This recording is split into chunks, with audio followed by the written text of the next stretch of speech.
सिद्धान्त गोचरं तमगोचरं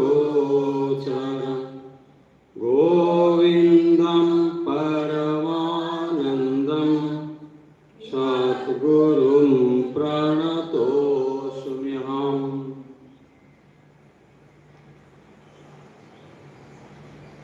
বিবেক চূড়ামণি একটি অদ্বৈত বেদান্তের প্রামাণ্য গ্রন্থ, যেখানে আচার্য শঙ্কর ক্রমান্বয়ে বিচারের পদ্ধতি অবলম্বন করে কিভাবে অজ্ঞান এবং এই অজ্ঞান থেকে মুক্তির পথ বিচারের দ্বারা কিভাবে আমরা জানতে পারি, বিবেক চূড়ামণিতে সেই বিষয়টি খুব সুন্দরভাবে উপস্থাপন করা হয়েছে, যেখানে যুক্তির উপর প্রতিষ্ঠিত এবং ক্রমান্বয়ে যে বিষয়ের বিবেচনা করা দরকার সেই সমস্ত বিষয় কিন্তু উপস্থাপন করা হয়েছে। শিষ্য এবং গুরুর মধ্যে কথোপকথন এই স্টাইলেই বিবেক চূড়ামণি লিখিত, যেখানে শিষ্য প্রশ্ন করছেন যে ভ্রম যদি অনাদি হয়, অজ্ঞান যদি অনাদি হয়, তাহলে আমরা অনাদি বস্তুর নাশ কিভাবে করব? অর্থাৎ যে অজ্ঞান, সেই অজ্ঞানের পারে তাহলে আমরা যাব কি করে? এই প্রশ্ন শিষ্য তুলেছেন যে উপাধি অনাদি বলে একে আমরা নাশ করতে কি করে পারব? এর উত্তরে গুরু বলছেন যে তুমি যে গুরুত্বপূর্ণ এবং প্রাসঙ্গিক তো বটেই,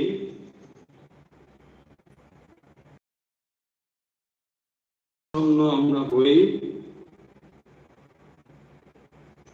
এবং তার ফলে আমরা আমি জীব এই বোধ করতে থাকি এবং এই যে অজ্ঞান, এটি অনাদি ঠিকই, কিন্তু এটি অনন্ত নয়। সাধারণত কোন জিনিস অনাদি হলে ধারণা হয় যে বস্তুটি বোধহয় অনন্ত, কিন্তু এখানে অজ্ঞান সম্বন্ধে বলা হচ্ছে যে এটি অনাদি, কিন্তু এটি অনন্ত নয়। ভ্রান্তি বিনা তসঙ্গস্য নিষ্ক্রিয়স্য নিরাকৃতেঃ। ভ্রান্তি বিনা তসঙ্গস্য, ভ্রান্তি ছাড়া এই যে নিজেদেরকে আত্মা, জীব, সংকীর্ণ সীমাবদ্ধ বলে আমরা ভাবছি, অথচ আমরা সঙ্গরহিত, ক্রিয়ারহিত, নিরাকৃতে, আকার শূন্য তাহলে যার কখনো আকার থাকা সম্ভব নয়, যার কোনো ক্রিয়া থাকা সম্ভব নয়, ভ্রান্তির ফলে সেখানেও আমরা ক্রিয়া আগে চিন্তা করছি।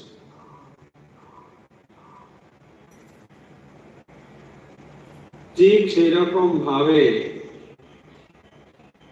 যে আকাশের নীল বর্ণ বলে ধারণা যেমন অজ্ঞান ছাড়া অন্য কোনো কারণে ঘটতে পারে না, আকাশকে আমরা দেখছি নীল বর্ণের। এখন আকাশ নীল বর্ণের কি করে হয়? যেমন এটি অজ্ঞান, সেই জন্য বলছেন অসঙ্গ নিষ্ক্রিয় নিরাকার আত্মার বিষয়ের সঙ্গেও সম্বন্ধের বোধ আসলে অজ্ঞান ছাড়া কিছুই নয়। যেমন আকাশে নীল বর্ণ হওয়া সম্ভব নয়, কিন্তু লোকে তো বলে আকাশ নীল,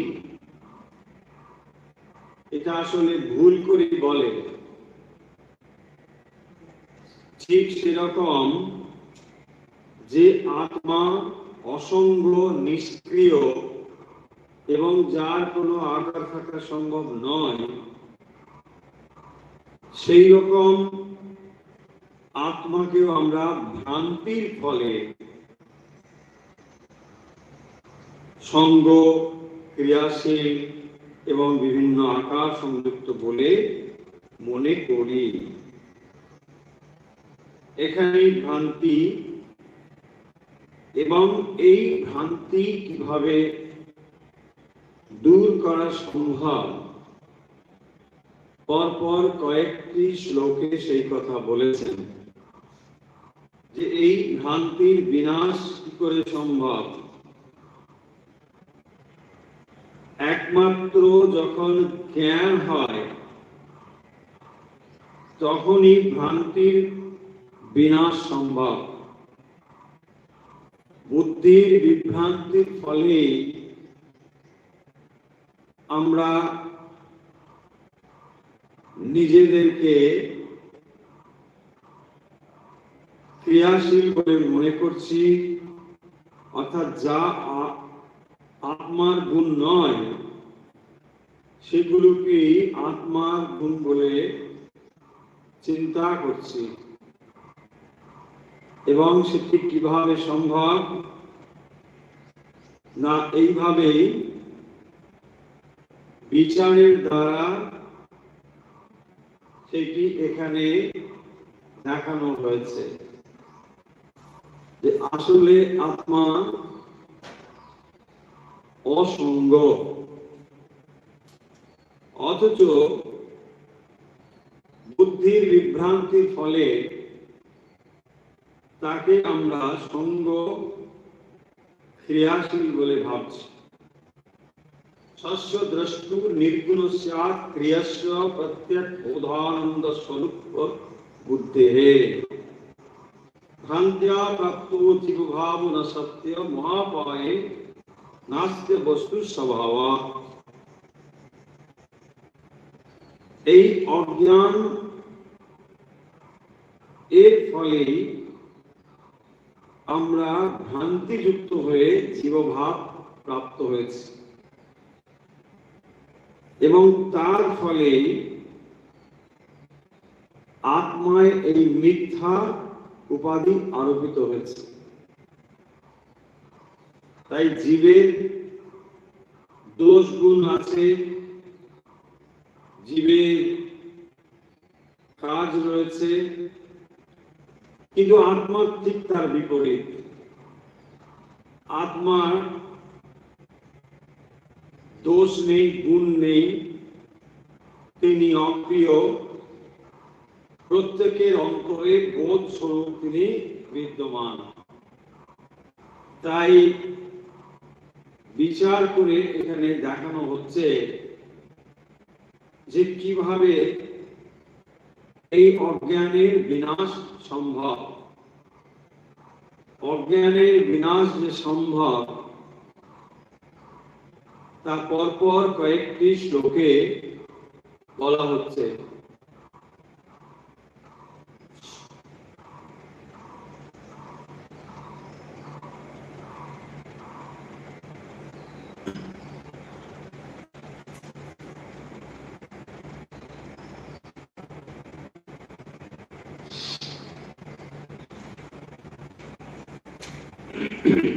আমরা প্রত্যেকটি শ্লোক তো পড়ব না, কিন্তু এর ভেতরের বিষয়ে আমরা আরেকবার আলোচনা করব।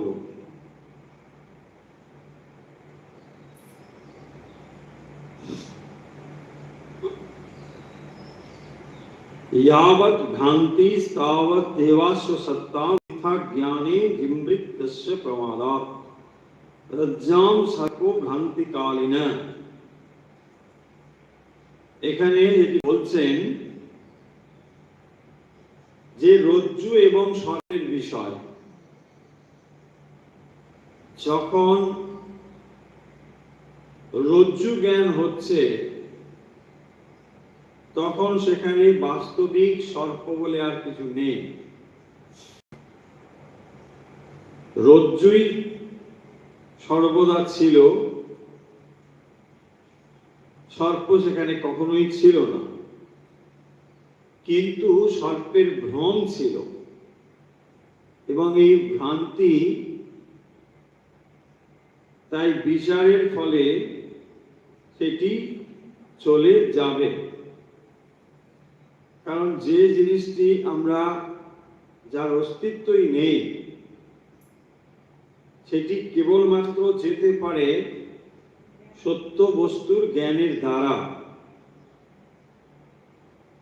দড়িতে সাপের ভ্রম তত সময় হবে কি যত সময় আমরা তার স্বরূপটা না জানব। তাই স্বরূপ জ্ঞান উৎপন্ন হলে তখন ভ্রান্তি জ্ঞান চলে যায়। সেইটি বলা হয়েছে যে যখন এই উপাধি বোধ আমাদের হয় সেটি অজ্ঞানজনিত, এবং এই অজ্ঞানজনিত উপাধি একমাত্র বিচারের দ্বারা সেটা যেতে পারে। তাই এটা অনাদি হলেও এটা অনন্ত নয়। কখন এটি শুরু হয়েছে এ কথা বলা যায় না। কেন এ কথা বলা যায় না কখন শুরু হয়েছে?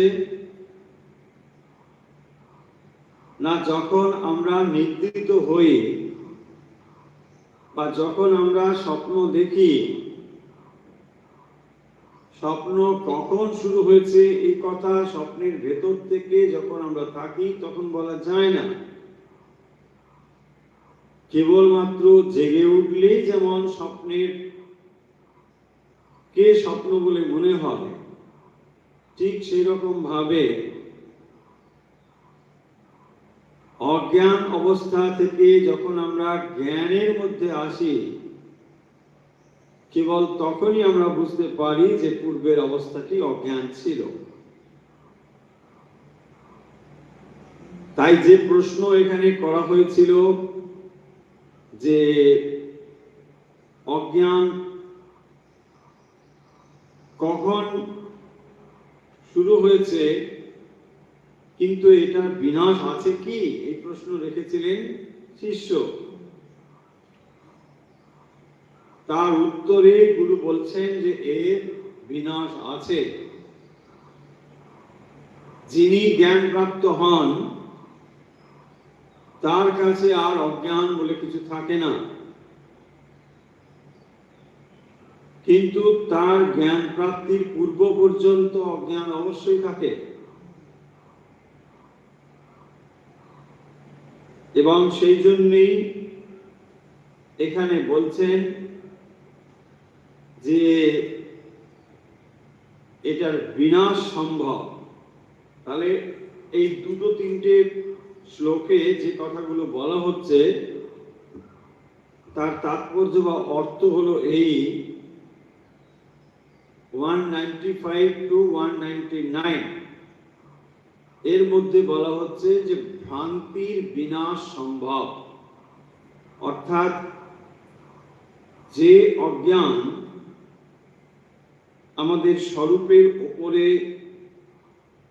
উপাধি তৈরি করেছে সেই উপাধির বিনাশ সম্ভব। এটি এখানে মূলত শিষ্যের প্রশ্নের উত্তরে গুরু এই কথা বলছেন। বিদ্যা বা জ্ঞান উৎপন্ন হলে অবিদ্যার কাজ অন্তঃকরণ জগৎ অনাদি সত্ত্বেও মূল অবিদ্যার সঙ্গে সেটা নষ্ট হয়ে যায়।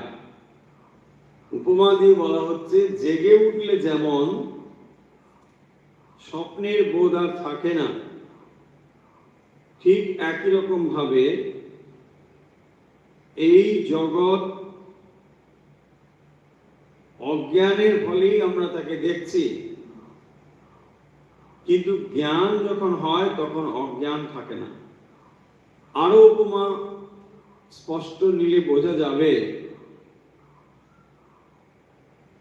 যে যখন আমরা অন্ধকার দেখছি, এই অন্ধকার মনে হয় যে সমাপ্ত হবে না হয়তো, কিন্তু সমাপ্ত হবে যদি আলো জ্বলে ওঠে। তাই আলো জ্বলে ওঠা মানেই অন্ধকারের সমাপ্তি। অর্থাৎ অজ্ঞান তত সময় পর্যন্ত ক্রিয়াশীল যত সময় জ্ঞান উৎপন্ন না হচ্ছে। আবার দেখুন, যখন আলো আছে তখন অন্ধকার থাকতে পারবে না। অন্ধকার মানেই হচ্ছে আলোর অভাব। তাই যখনই সেখানে আলো আসবে, আলো আসার অর্থই হলো অন্ধকার আর নেই। তাই বলছেন এই যে ভ্রান্তি, অর্থাৎ নিজের স্বরূপ সম্বন্ধে বিপরীত ভাবনা, সেটি চলে যেতে পারে একমাত্র জ্ঞান লাভের ফলে। এবং এটি যে সম্ভব সে কথাও এখানে বলা হচ্ছে। অর্থাৎ এই ভ্রান্তির বিনাশ সম্ভব কিনা, এইটি ছিল শিষ্যের জিজ্ঞাসা। কারণ যেহেতু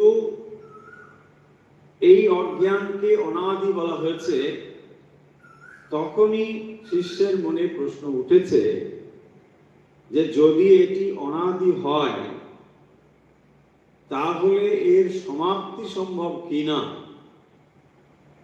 এটা শেষ হয়ে যাবে কিনা। বলছেন এটা শেষ হয়ে যাবে, কিন্তু মজা হলো এই, একজনের জ্ঞান লাভ হলে সকলের অজ্ঞান চলে যাবে তা কিন্তু নয়। অজ্ঞান একজনের থেকে চলে গেল, কিন্তু অন্যজনের কাছে জ্ঞান লাভ না হওয়া পর্যন্ত অজ্ঞান থাকবে।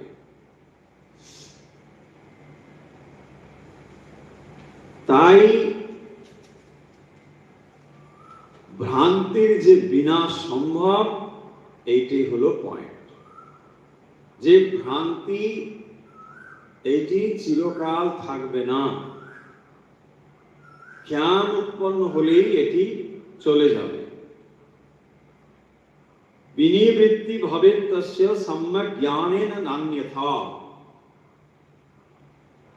ব্রহ্মাত্মৈকত্ব বিজ্ঞানম সম্যক জ্ঞানম শ্রুতের মতম। এখানে বলছেন বিনিবৃত্তি ভবেৎ তস্য সম্যক জ্ঞানেন নান্যথা, অন্য কোনো ভাবে নয়। বিনিবৃত্তি ভবেৎ, নিবৃত্তি বিনিবৃত্তি, বিশেষভাবে নিবৃত্তি। কিসের নিবৃত্তি? অজ্ঞান নিবৃত্তি। তাহলে অজ্ঞান চলে যাবে। কিভাবে চলে যাবে না? সম্যক জ্ঞানেন, সম্যক জ্ঞানেন বিনিবৃত্তি ভবেৎ তস্য, অজ্ঞান দূরীভূত হবে, চলে যাবে। সম্যক জ্ঞানেন, তাহলে সম্যক জ্ঞান লাভের দ্বারা অজ্ঞান চলে যাবে। শ্রীরামকৃষ্ণ বলছেন আলো এলে অন্ধকার একটু একটু করে যাবে, সঙ্গে সঙ্গে চলে যাবে, একেবারে চলে যাবে। ঠিক সেই রকম বলছেন বিনিবৃত্তি ভাবে তস্য। বিনিবৃত্তি ভাবে তস্য মানে জ্ঞান এলে অজ্ঞান চলে যাবে এবং সম্পূর্ণরূপে এটি চলে যাবে। কিন্তু কিসের নিবৃত্তি? না নিবৃত্তি ভাবে তস্য, সেটা কি? অজ্ঞান, অজ্ঞানের নিবৃত্তি। এই অজ্ঞানটা কি? না আমাদের দেহ মন বুদ্ধি এইগুলো হচ্ছে আমাদের উপাধি। তাহলে দেহ মন বুদ্ধি এইগুলো আমাদের ব্যক্তি সত্তাকে আমি বলে মনে করিয়ে দেয়। দেহ মন বুদ্ধি আমাদের ব্যক্তি সত্তাকে আমি আমি বলে মনে করিয়ে দেয়, এই জন্য এটা উপাধি। তাহলে এই উপাধি চলে যাওয়া মানেই নিজের সত্তার জ্ঞান লাভ করা। তাহলে দেহে আত্মবুদ্ধি চলে যাবে, অজ্ঞান দূর হবে, তখন কি হবে? তাই বলছেন ব্রহ্মাত্মৈকত্ব বিজ্ঞানম, এবং তখন ব্রহ্ম আত্মা একত্ব বিজ্ঞানম, তখন ব্রহ্ম এবং আত্মা একত্ব বিজ্ঞানম, একত্ব অনুভব হবে। আমি সেই ব্রহ্ম, এই বোধ তখন হবে। এই বিজ্ঞান, এই যে বিশেষ জ্ঞান, একেই বলা হয় পূর্ণ জ্ঞান বা সম্যক জ্ঞান। কে বলছেন? শ্রুতের মতম, শ্রুতি বলছে, উপনিষদ বলছে। তাহলে মন বুদ্ধি শরীর এইটি আসলে আমাদের উপাধি। শরীর মন বুদ্ধির ভেতর দিয়ে সেই আত্মা প্রকাশিত হচ্ছেন বলে আমরা ভুল করে শরীরের ধর্মকে আত্মার, মনের ধর্মকে আত্মার, বুদ্ধির ধর্মকে আত্মার ধর্ম বলে মনে করছি। যেমন নাকি উপমা দিয়ে বলা হয় যে একটি দর্পণের কাছে যদি একটি লাল ফুল রাখা হয়, তখন দর্পণকে যেমন রঞ্জিত দেখায়, লাল দেখায়, অথচ দর্পণটি লাল নয়, লাল নহা সত্ত্বেও তাকে যেমন লাল দেখায়, ঠিক সেরকম ভাবে আত্মা এই বুদ্ধির উপর প্রতিবিম্বিত হওয়ার ফলে দেহ মন বুদ্ধিকে আত্মা বলে ভ্রান্তি হচ্ছে, অথচ সেটি বাস্তবিক সত্য নয়। তাহলে এখানে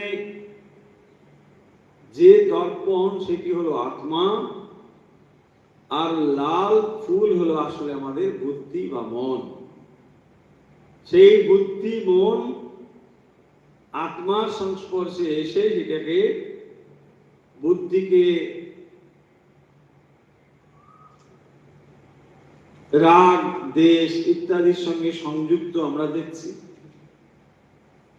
তাই এখানে উপাধি থেকে বর্জিত হলেই এটা বোঝা যাবে যে তখন অজ্ঞানের বিনাশ সম্ভব।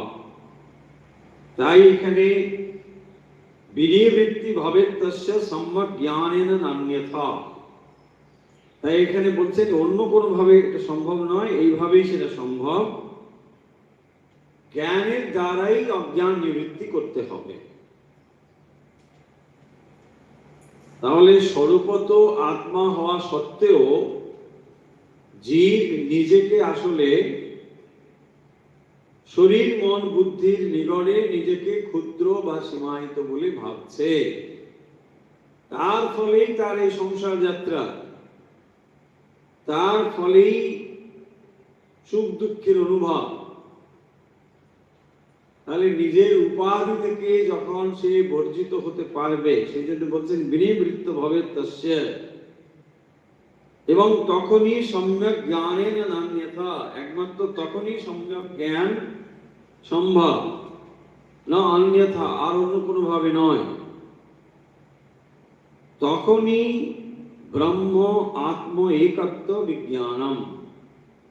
এইটি হচ্ছে সমস্ত ধর্ম আধ্যাত্মিকতার চরম লক্ষ্য, যে জীব ব্রহ্মৈব না পর, এটি অনুভব করা। আসলে জীব যে ব্রহ্মস্বরূপ, এইটি অনুভব করাই হলো প্রত্যেক দার্শনিক বিচার এবং আধ্যাত্মিক সাধনার মূল লক্ষ্য। জীব ব্রহ্মৈব না পর। এখন প্রশ্ন হচ্ছে যে জীব তাহলে সেই ব্রহ্মসত্তাকে অনুভব করতে পারে না কেন? তার কারণ হচ্ছে এখানে উপাধি সংযুক্ত হয়ে সে ভ্রান্তিতে পড়েছে। এই শরীরকে আমি, মনকে আমি, বুদ্ধিকে আমি করে চলেছে। সেই কারণের জন্যই এখানে সম্যক জ্ঞানের প্রয়োজন। সম্যক জ্ঞান মানে পূর্ণ জ্ঞান, না অন্যথা অন্য কিছু নয়।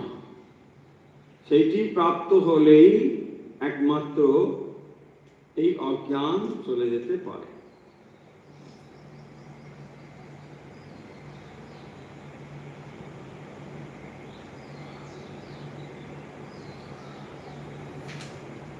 আমরা আর একটু এগিয়ে যাই। বলা হচ্ছে এরপরে কতগুলো এক্সাম্পল দিয়ে এই জিনিসটিকে বোঝানো হয়েছে।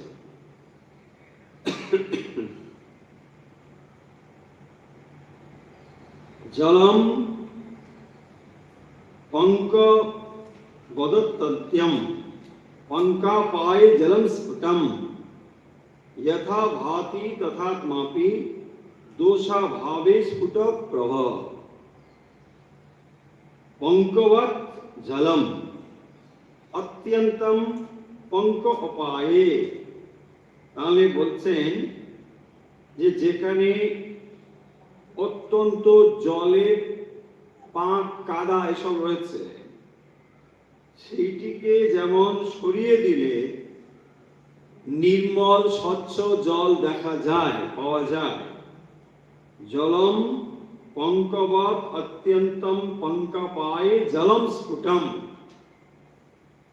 জলে যদি সেটা পাক দ্বারা জলটা মলিন হয়, তাহলে তার পাককে সরিয়ে দিলে জল যেমন নির্মল ভাবে দেখা যায়, যথা ভাতি তদাত্মাপি দোষা ভাবে স্ফুট প্রভা। যথা ভাতি তথা আত্মাপি, তথা মানে সেই রকম, মানে আত্মা অপি দোষ অভাবে। তাহলে আত্মাও অজ্ঞান রূপ দোষ মুক্ত হলে স্ফুট প্রভ, মানে নিজে নিজে উদ্ভাসিত হবেন। তাহলে এর অর্থ হলো, যদি উপমা দিয়ে বলছেন পাক যদি জলের সঙ্গে মেশে, তাহলে জলকে, নির্মল জলকে মলিন করে দেয়। এই মলিন জল থেকে পাককে সরিয়ে দিলে যেমন সেটি নির্মল হয়ে যায়, একই রকম ভাবে আত্মা অপি দোষ ভাবে স্ফুট প্রভা। দোষ অভাবে, কি তাহলে দোষ না, এই পাকের সঙ্গে তুলনা করা হয়েছে ভ্রান্তি, অজ্ঞানকে। তাহলে অজ্ঞান যুক্ত হওয়ার ফলে জল যেমন পাক যুক্ত হওয়ার পরে মলিন হয়ে যায়, অজ্ঞান যুক্ত হওয়ার ফলে যেন এটি মলিন হয়েছে। এই মলিনতা দূর হলে পরে যেমন আত্মা প্রকাশিত হন, ঠিক একই রকম ভাবে তাকে বলা হচ্ছে স্ফুট প্রবাহ, মানে সেটি পরিষ্কার ভাবে তার স্বরূপ প্রকাশিত হয়। জল যেমন মলিন থেকে স্বচ্ছ জল, ঠিক সেরকম ভাবে সে যেমন প্রকাশিত হয়। জীবাত্মা তাহলে উপাধিগুলোকে সরাতে পারলে পরমাত্মার সঙ্গে সে কিন্তু এক। তাহলে এই যে বিভিন্ন দৃষ্টিকোণ থেকে আত্মা এবং পরমাত্মাকে অভিন্ন বলা হয়েছে, এইটি হলো বেদান্ত দর্শনের একটি চূড়ান্ত সিদ্ধান্ত, এবং সেই চূড়ান্ত সিদ্ধান্তটিকে বিচার করে করে দেখানো হচ্ছে এইটি কোনো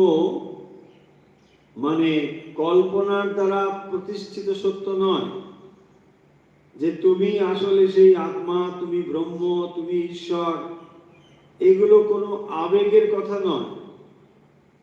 এখানে দেখানো হচ্ছে একেবারে যুক্তির উপর যে কিভাবে জীব এবং ব্রহ্মের মধ্যে একত্ব রয়েছে। তাহলে জীবের মধ্যে যে জীবত্ব, এটাই তার উপাধি, এবং উপমা অনুযায়ী জলের সঙ্গে যে পঙ্ক বা পান, এই জল যখন পঙ্কযুক্ত হয়েছে, এটাই হলো তার মলিনতার কারণ। জীবেরও মলিনতার কারণ হলো জীবত্ব। সেই জীবত্ব কিভাবে এসেছে? শরীর মন বুদ্ধির সঙ্গে নিজেকে আমি যুক্ত করার ফলে। তাহলে যদি আমরা নিজেদের স্বরূপকে অনুভব করতে চাই, জীব থেকে যেমন জল থেকে পঙ্ককে না সরালে স্বচ্ছ জল অনুভব করা যায় না, ঠিক সেরকম ভাবে এই দুটোর পৃথকত্ব না করলে নিজের স্বরূপকে অনুভব করা যাবে না। দেখুন, এত সূক্ষ্ম এবং স্পষ্ট ভাবে এই বিচারগুলো এখানে দেখানো হচ্ছে যে নিজের স্বরূপকে যদি আমরা অনুভব করতে চাই, স্বরূপের উপরে যে জিনিসগুলো তার বাধা স্বরূপ হয়েছে, সেইগুলোকে সম্পূর্ণভাবে সরাতে হবে। আর সেগুলোকে সরাতে না পারলে নিজের স্বরূপকে অনুভব করা সম্ভব নয়। তাই এখানে এটি বলেছেন উপমা দিয়ে, জলম পঙ্কবৎ অত্যন্তম পঙ্কাপায়ে জলম স্ফুটম তথা ভাতি তথাত্মাপি দোষাভাবে স্ফুট প্রবাহ। পাঁকের সঙ্গে জলের মিশ্রণ হলে পরে জল যেমন মলিন হয়ে যায়, তাহলে এখানেও সেই জিনিসটি ঘটেছে। দেখুন, দুটো জিনিস, দুটো সম্পূর্ণ বিপরীত ধর্মী জিনিস, অথচ দুটো মিশে গিয়ে এমন একটি অবস্থা তৈরি হয়েছে যে তার বাইরে কখনো আসা যাবে এটা আমরা ভাবতে পারি না। যেমন নাকি দেখুন, আমাদের ব্যবহারিক জীবনেও আমরা কখন দেখতে পাবো যে যখন বলছি গরম জলে হাত পুড়ল, আসলে গরম জলে হাত পড়ে না। জল একটি আলাদা জিনিস আর গরম একটি আলাদা জিনিস। জলের ধর্ম উষ্ণতা নয়, যেটা অগ্নির ধর্ম। অথচ অগ্নির সঙ্গে জলের সংযোগ হওয়ার ফলে আমরা জলের ধর্মের সঙ্গে অগ্নির ধর্মের সংযুক্ত হয়েছে। তার ফলে একটি নতুন জিনিস, সেটিকে বলছি গরম জল। অথচ এই গরম জল যা দুটো জিনিসের সংমিশ্রণে হয়েছে, এই যে তফাৎটুকু করা, এটাই আপনাকে বুঝতে হবে যে তাহলে এখানে কি হয়েছে না, এখানে আত্মা এবং অনাত্মা, একটি জড় ধর্মী, একটি চেতন ধর্মী, এই দুটো জিনিসের সহাবস্থানের ফলে আমাদের এমন ভাব তৈরি হয়েছে যে যেন দুটো এক। আসলে দুটো এক নয়। তাহলে এই উপমা থেকে যেমন আপনি সহজেই বুঝতে পারেন যে গরম জল, জলের ধর্ম আর গরম, এই দুটো আলাদা জিনিস, এটি আপনার বাস্তব অভিজ্ঞতা থেকে আপনি জানেন। ঠিক একই রকম ভাবে এই আত্মা এবং অনাত্মা যদি আপনি অনুভব করেন, কেবল তখনই আপনি বুঝতে পারবেন যে আপনি আসলে এই দেহ মন বুদ্ধির কেউ নয়। তার আগে পর্যন্ত এই মানে ভ্রান্তিটা কিছুতেই যাবে না। কত সময় বলবেন হ্যাঁ গরম জলে হাত পড়েছে, কারণ গরম আর জল দুটোকে আপনি একই দেখছেন। এই গরম আর জলের মধ্যে যে সূক্ষ্ম তফাৎ রয়েছে সেটি আপনার বাস্তব অভিজ্ঞতা থেকেই আপনি বোঝেন। কারণ জল স্বাভাবিকভাবে কখনো উষ্ণ নয়। এই অনুভব যখন আপনার হয়েছে বাস্তব অভিজ্ঞতা থেকে, কেবল তখনই আপনি বোঝেন যে না এই দুটো আলাদা ধর্মের জিনিস একসঙ্গে হয়েছে। দেখুন, যদি ওই অনুভব আপনার না থাকে, হাজার আপনাকে তত্ত্ব বললেও আপনার ধারণা হবে না। বলছে না গরম জল আলাদা কি করে হয়, গরম আবার জল আলাদা কি, দুটো তো একই জিনিস। ঠিক এরকম ভ্রান্তিটাই আমাদের হচ্ছে যখন বলা হচ্ছে যে আত্মা এবং অনাত্মা দুটো একসঙ্গে মিশেছে। কিছুতেই আপনার বোধ হচ্ছে না যে আবার মেশামেশির কি, তাই না? আমি এই দেহ, আমি এই শরীর, আমি এই মন, এই তো আপনি অনুভব করছেন। এই পৃথকত্বের অনুভব তখন কিছুতেই হচ্ছে না, অথচ এটা পৃথক। তাই এই উপমা দিয়ে এই জিনিসগুলোকে বোঝানো হচ্ছে। আরো বহু উপমা আমরা দিয়েছি, যেমন সূর্য এবং মেঘের উপমা। এই উপমাগুলো হচ্ছে বেদান্তের একেবারে মানে অত্যন্ত ধ্রুপদী উপমা। এগুলোকে বেদান্ত বুঝতে গেলে বারবার মনে রাখতে হবে এবং এই উপমাগুলোকে চিন্তা করে এর উপমেয় জায়গায় এটাকে বসাতে হবে। তবেই আপনি এগুলো নিয়ে ধারণা করতে পারবেন যে কি আছে। তা না হলে এই কথাগুলো বোরিং মনে হবে, এই কথাগুলো বারবার সুতো বলে মনে হবে এর থেকে একটু মানে শাড়ির লড়াই দেখলে ভালো হবে, তাই না? এইসব তুমি কি হবে, ওই সাপ আর দূর মশাই সাপটা রোজ খালি একই, একটু ষাঁড়ের লড়াই করুন না, তাই না? সাপের লড়াই না করে একটু সাপের লড়াই করুন। মানুষের অবস্থা এরকম। দেখুন, আমরা আসলে না সত্যি সত্যি মানে এন্টারটেনমেন্ট পছন্দ করি। এন্টারটেনমেন্ট, এটা একদম সত্যি কথাই আমরা পছন্দ করি। এন্টারটেনমেন্ট, স্পিরিচুয়াল এন্টারটেনমেন্ট, তাই না? আধ্যাত্মিকতা সেটাও একটা আবার এন্টারটেনমেন্ট মতো। কারণ যদি একই জিনিস রোজ হয় ভালো লাগবে, বৈচিত্র্য চাই। একই জিনিস যদি আপনি প্রত্যেক দিন করেন সেটা হবে না।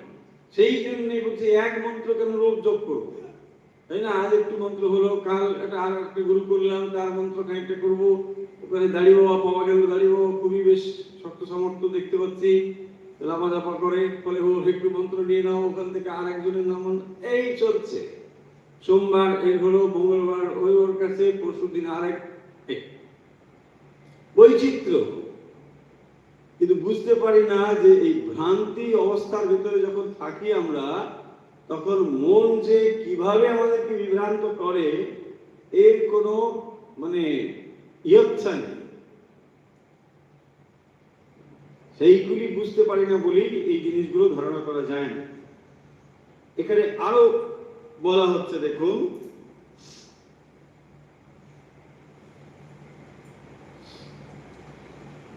শিষ্যকে গুরু বলছেন যে এই যে উপাধি, এগুলোকে কিভাবে সরাবে।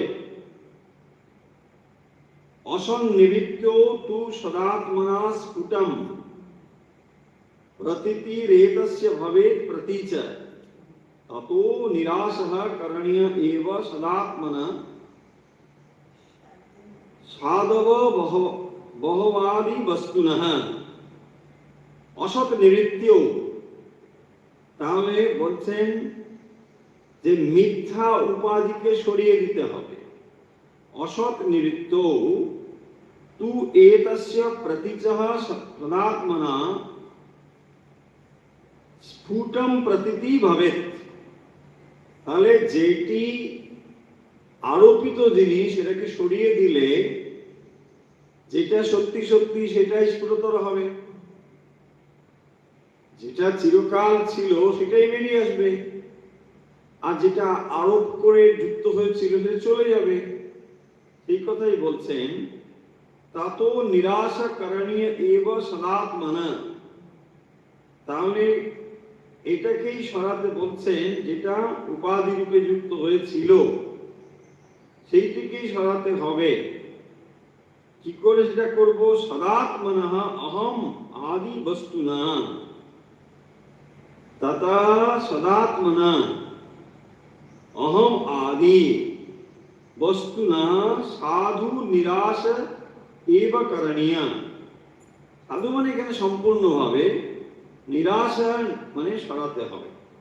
সেই জন্য বলছেন যে আত্মা থেকে অহংকার আদি বস্তুর যে সম্পূর্ণ রূপ, এইটি নিরসন করা কর্তব্য। তাহলে এটাকে সরাতে হবে। দেখুন, আপনি বিবেক চূড়ামণি যখন পড়ছেন, এখানে দেখবেন কিছু কিছু শ্লোক মানে ভাবগত ভাবে সাদৃশ্য রয়েছে। মানে মনে হবে যেন একই কথা বারবার বলা হচ্ছে। একই কথা বারবার বলার তাৎপর্য হলো যে দেখুন, যদি এই কথা আপনার শোনা হয়ে থাকে, আপনি শুনেছেন, তাহলে আপনার ধারণা কেন হচ্ছে না, বোধ কেন হচ্ছে না? সেই কারণের জন্য এই কথাগুলোকে বারবার বলা হচ্ছে, যাতে আপনার ধারণা হয়।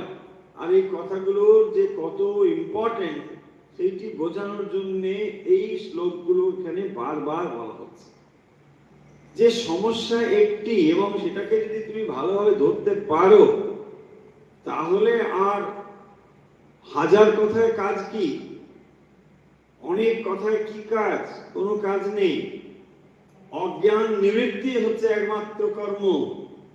সেই অজ্ঞান নিবৃত্তি কিভাবে সম্ভব সেটি তাই বারবার বলছে। একবার যদি কোনো রকম ভাবে অজ্ঞান নিবৃত্তির শপথ আপনি নেন, তাহলেই বিবেক চূড়ামণি সার্থক হবে। তা না হলে মানে অন্য অপ্রয়োজনীয় কথা প্রচুর বলে কি লাভ? তাই বলছেন যে যেই জিনিসটি অত্যন্ত গুরুত্বের সঙ্গে ভাবা দরকার, সেইটি এখানে বারে বারে উল্লেখ করছেন।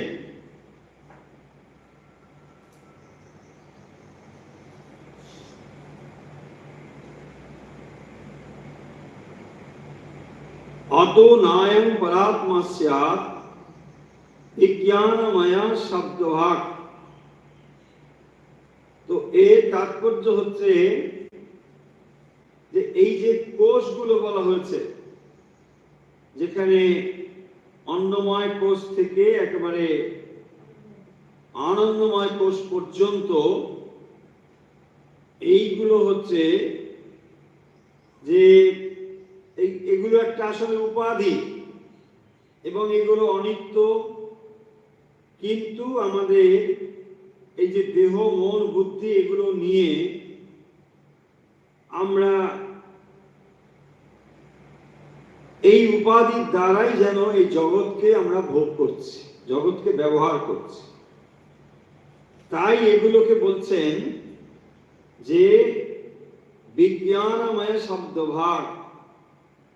এইগুলোকে বিজ্ঞানময় কোষ, এগুলো আসলে পরাত্মা মানে এগুলো পরমাত্মা নয়, এটা কোষ, এটাও উপাধি, এটাও আবরণ, এটা সেই পরমাত্মা নয়। এটাই বলছেন বারবার বলার ফলে, কারণ এগুলোর মধ্যে বিকার রয়েছে। তাহলে যেখানে বিকার হয় সেগুলো জড় বস্তু, সেগুলো পরিচ্ছিন্ন। যেগুলোর মধ্যে বিকার হয় সেটা যেহেতু পরিচ্ছিন্ন, তাহলে পরমাত্মা এগুলোর থেকে পৃথক, আলাদা। এইগুলো এখানে বলা হচ্ছে। তাহলে প্রথম আজকে যে কথা বলা হলো 195 to 199 এর মধ্যে, যে ভ্রান্তির বিনাশ সম্ভব, মানে অজ্ঞান দূরীকরণ সম্ভব। যেখানে অজ্ঞান সম্বন্ধে বলা হয়েছে এটি অনাদি, এটি অনাদি হতে পারে কিন্তু অনন্ত নয়, এর অন্ত আছে। মানে জীব কখনো না কখনো জ্ঞান লাভ করবেই করবে, এমন নয় যে সে চিরকাল অজ্ঞানের মধ্যে থাকবে, তা নয়। কেন নয়? না, তার স্বরূপই হলো জ্ঞান, তার স্বরূপই হলো আত্মা। তাই অজ্ঞান তার স্বাভাবিক অবস্থা নয়। দেখুন, একটি ঘর সর্বদাই আলোকিত থাকে, এটাই তার স্বাভাবিক অবস্থা। অন্ধকার ঘরের স্বাভাবিক অবস্থা নয়। হয়তো কোনো কারণে সেখানে আলো নেই, আলো ছিল, এখন আলোটা নিভে গিয়েছে। তাহলে আলো পূর্বেও ছিল, ভবিষ্যতেও থাকবে, এই মুহূর্তে আপনি অন্ধকার দেখছেন। মানুষের জীবনেও তাই, অন্ধকার সাময়িক, আলো পূর্বেও ছিল, পরেও থাকবে। তাই বন্ধন আপনার স্বাভাবিক অবস্থা হতে পারে না। বিবেক চূড়ামণি আপনাকে উদ্বুদ্ধ করছে এইটি বলে যে যদি অজ্ঞান অন্ধকার তোমার স্বাভাবিক অবস্থা হতো, তাহলে আমার এত কিছু বলবার কিছু ছিল না। কারণ তুমি অজ্ঞানে জাত, অজ্ঞানে স্থিত, অজ্ঞানে মৃত, অজ্ঞানী তুমি থাকবে। কিন্তু তা নয়, অজ্ঞান তোমার স্বরূপ অবস্থা নয়, জ্ঞানই তোমার স্বরূপ। কেবল অজ্ঞান অন্য কোনো কারণে, ধরুন একটি ঘরে ঝড়ের বাতাস ঢুকে যাওয়ার ফলে আলোটা নিভে গিয়েছে, প্রদীপটা নিভে গিয়েছে। তাহলে বাতাস ওখানে ঢুকে যাওয়ার ফলে প্রদীপটা নিভে গিয়েছে, জ্বালিয়ে দিন, আবার চলবে, তাই না? সেইটি এখানে বলছেন যে ভ্রান্তির বিনাশ সম্ভব। তোমার ভ্রান্তি হয়েছে, এই দেহ মন বুদ্ধির নিগড়ে পড়ে তোমার বুদ্ধিটা বিভ্রান্ত হয়েছে, তাই তুমি এই মাংস পিণ্ডটাকে আমি আমি করছো। ঠিক, জীব এটাই করে চলেছে, সকলেই দেখবেন আমি আমি করছে। ক্ষুদ্র জীব থেকে মহৎ জীব পর্যন্ত সকলের ভেতরেই একই অবস্থা চলছে, আমি আমি আমি আমি করছি। তাই এই আমি আমি এটা অজ্ঞান প্রসূত, এবং এখানে যদি বলা হচ্ছে যে এটির বিনাশ সম্ভব। কখন এই অজ্ঞান শুরু হলো এটা তুমি বলতে পারবে না অজ্ঞানের ভেতরে থেকে। কারণ যখন আপনি একটি স্বপ্ন দেখছেন, তখন যেমন বলা যায় না স্বপ্ন কখন শুরু হলো, কারণ তখন আপনার সময়ের বোধ নেই, কখন শুরু হয়েছে আপনি জানেন না। কিন্তু জেগে উঠলে যেমন আপনি বুঝতে পারেন যে আগেরটা স্বপ্নই ছিল, ঠিক সেরকম ভাবে জীবের মধ্যে যখন জ্ঞান এসে হাজির হয়, তখন যে পূর্বাবস্থা অজ্ঞান, এটা তার অনুভব হয় যে এত সময় আমি অজ্ঞানের মধ্যেই ছিলাম। যেমন যখন আপনি কোনো পর্দাতে সিনেমা দেখছেন, তখন আপনার অনেক সময় এমন বোধ হয় যে এটা ছবি দেখছি, এ বোধ হয় না, মানে একেবারে যেন বাস্তব দেখছি। অনেক সময় মানুষ পারিপার্শ্বিক অবস্থাও ভুলে যায়, কিন্তু যখন সম্বিত ফিরে আসে, তখন সে বুঝতে যেমন পারে যে না, এটা আসলে একটা পর্দায় প্রজেকশন দেখছি। তখন সে বুঝতে পারে আহো, এটা তো মিথ্যাই। ঠিক সেরকম ভাবে যখন জীবের জ্ঞান হয় স্বরূপ সম্বন্ধে, তখনই কেবলমাত্র সে বুঝতে পারে যে পূর্বের সমস্ত অবস্থায় কিন্তু অজ্ঞান ভ্রান্তি প্রসূত। তারপরে বলছেন যে আসলে এই শরীর মন বুদ্ধির সঙ্গে সংযুক্ত হয়ে আত্মা বা জীব যে ব্যবহার করছে, সেখানে পরমাত্মা সাক্ষী স্বরূপ রয়েছে। পরমাত্মা এগুলোর সঙ্গে কোনোভাবে যুক্ত নয়, অথচ তিনি সাক্ষী স্বরূপ, দ্রষ্টা স্বরূপ রয়েছে। যেমন নাকি সূর্যালোকে এই জগৎ উদ্ভাসিত হয়, কিন্তু আপনি যেমন কোনো কিছুর ভালো মন্দের জন্য সূর্যকে দায়ী করেন না, ঠিক সেরকম ভাবে আত্মা এই সমস্ত কিছুর উদ্ভাসিত হওয়ার কারণ হলেও তিনি সুখ দুঃখ ইত্যাদির দ্বারা অভিভূত হন না। তিনি অসঙ্গ রূপে বিদ্যমান, তাকেই বলা হয়েছে সাক্ষী স্বরূপ। তিনি না থাকলে এগুলো কিছু নেই, কিন্তু আবার পাশাপাশি এইগুলোর জন্য তিনি দায়ীও নন। উপমা দিয়ে বলা হলো, যেমন সূর্য সমস্ত কিছুর কারণ হলেও সূর্যে যেমন সুখ দুঃখ ভালো মন্দ তার কিছু ব্যাপার নেই, ঠিক সেরকম ভাবে।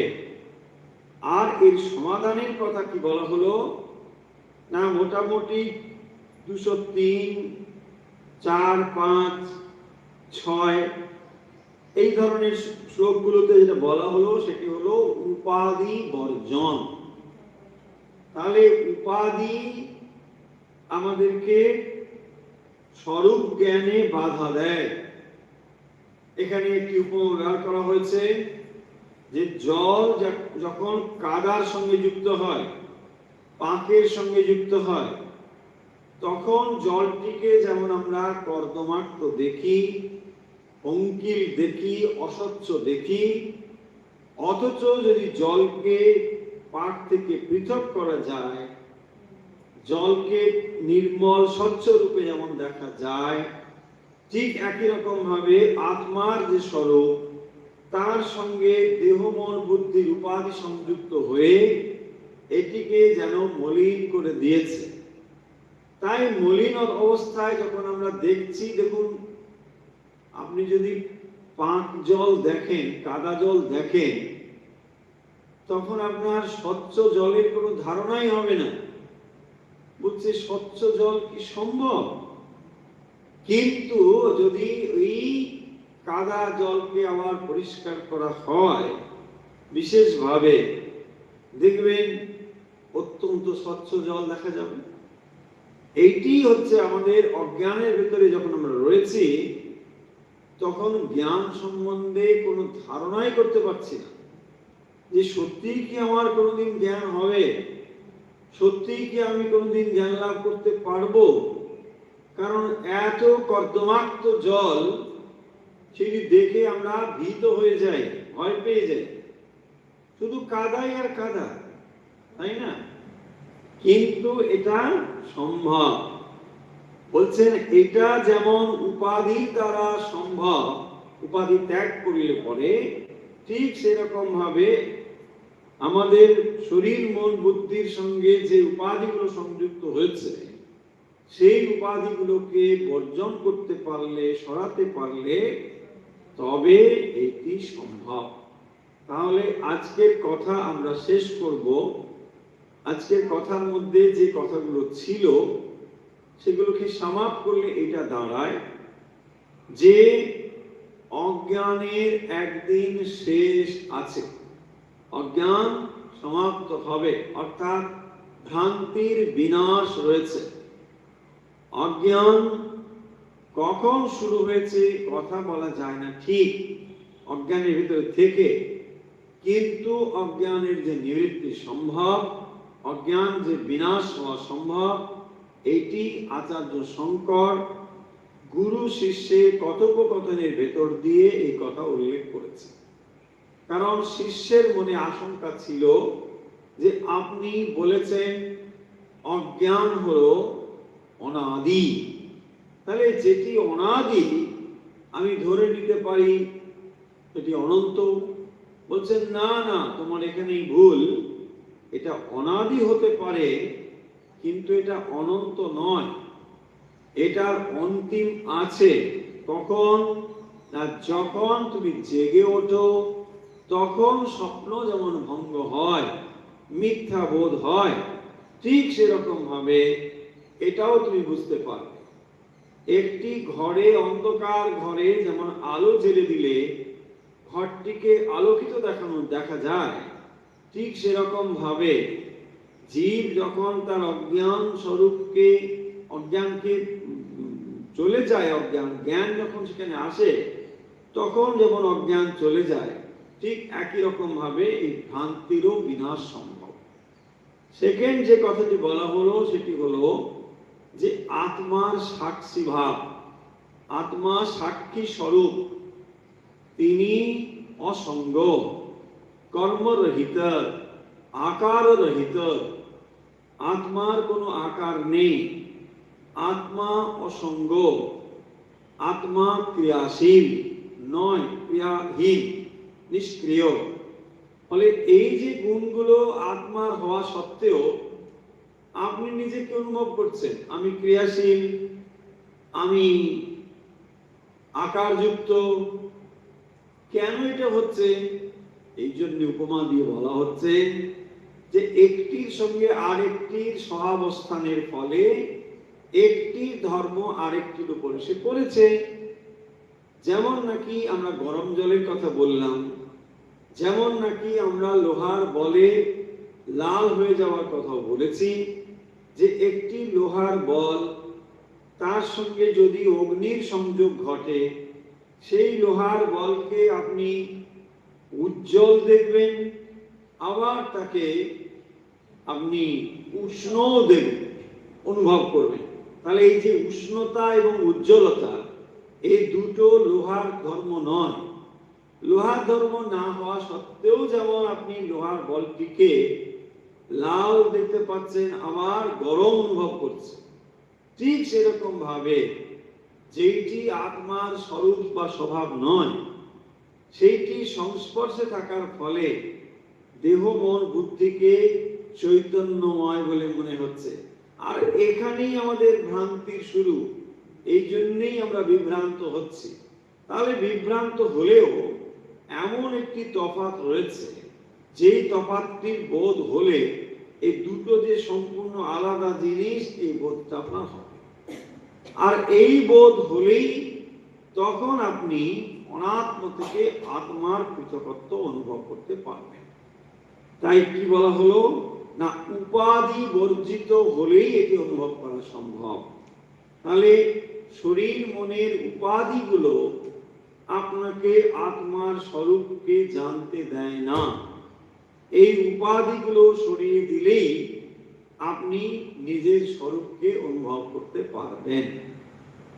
তাহলে জীব মানে কি না, জীব মানে আত্মা প্লাস উপাধি। জীব মানে হলো আত্মা প্লাস উপাধি। আর এদিকে ব্রহ্ম মানে কি? ব্রহ্ম মানে হলো কেবল ব্রহ্মই হচ্ছে চৈতন্য স্বরূপ। তাহলে কেবল চৈতন্য, আর এখানে রয়েছে চৈতন্য প্লাস উপাধি। তাহলে এই উপাধি অংশটাকে সরিয়ে দিলে চৈতন্য অংশে এক, সেইটি বলা হচ্ছে জীব ব্রহ্মৈব না পর। তাহলে যেখানে জীব এবং ব্রহ্মের একত্ব বলা হয়েছে, সেখানে এর অর্থ এই নয় যে আপনি ব্রহ্ম, আপনি ব্রহ্ম নন। উপাধি বর্জিত যে আপনি, তিনি ব্রহ্ম।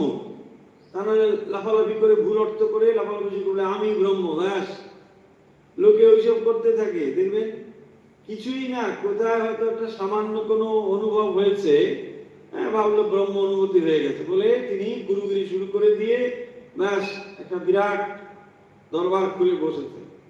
কেন না, আমাকে খাওয়া, আমি ব্রহ্ম। অত সোজা নয়। উপাধি বর্জিত জীবই হচ্ছেন ব্রহ্মস্বরূপ, অর্থাৎ চৈতন্য অংশে ব্রহ্ম, জীব অংশে নয়। তা না হলে সব তত্ত্ব গোলমাল হবে।